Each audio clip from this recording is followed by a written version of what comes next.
Hello everyone, welcome back to House of Props. I'm Buddy, and today I'm going to show you what I did to finish my 3D printed Krrsantan Knuckledusters.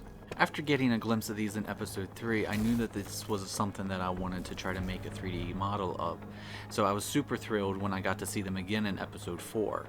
This design can be scaled to accommodate any sized Wookiee hand. Before printing, do some measuring of your hand and the file to make sure it will fit. This way you won't waste any filament.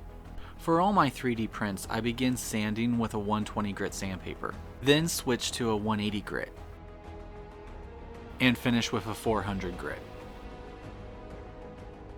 By taking the time to sand the surface, I have found that you can achieve a really smooth surface finish. Once the piece is sanded, I apply at least 3 coats of a 2-in-1 filler and sandable primer and make sure to sand after each coat. This helps fill in any spots that aren't as smooth as they should be. While I'm spraying, hit those subscribe and notification buttons to see my future builds. Or if you're able to, scan this code to check out all my previous builds. When the layers of primer are dry, I then apply 2 coats of a high gloss black spray paint.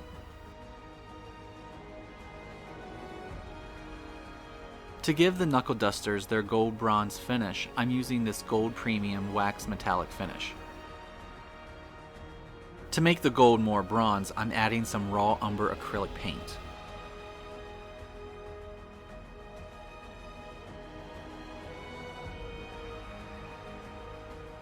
Then using a paper towel, I rub and buff it onto the Knuckledusters.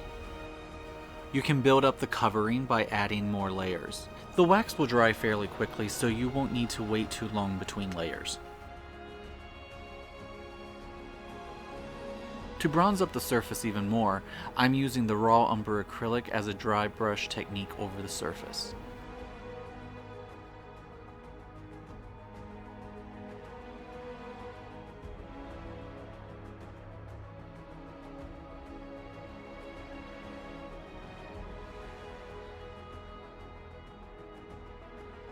If you have spots that get a little heavy with the paint, just dab this area with a paper towel to remove some of it.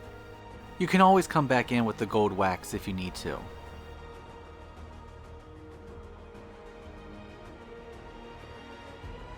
See how by adding this you make the Knuckledusters look more bronze and battle used and not as pristine and clean? So you can see the steps that I used to finish my Krrsantan inspired Knuckledusters. If you want to make these props, a link to the STL file I created can be found below. I hope you enjoyed this video as much as I enjoy making these. If you did, leave a like and a comment. If you are enjoying these videos, be sure to give them a thumbs up and subscribe. And remember, if you are building any of my builds or using any of my templates, feel free and tag me at House of Props on Instagram, Twitter, and TikTok because I would really like to see your fantastic work. Thank you for watching, and I'll see you next time.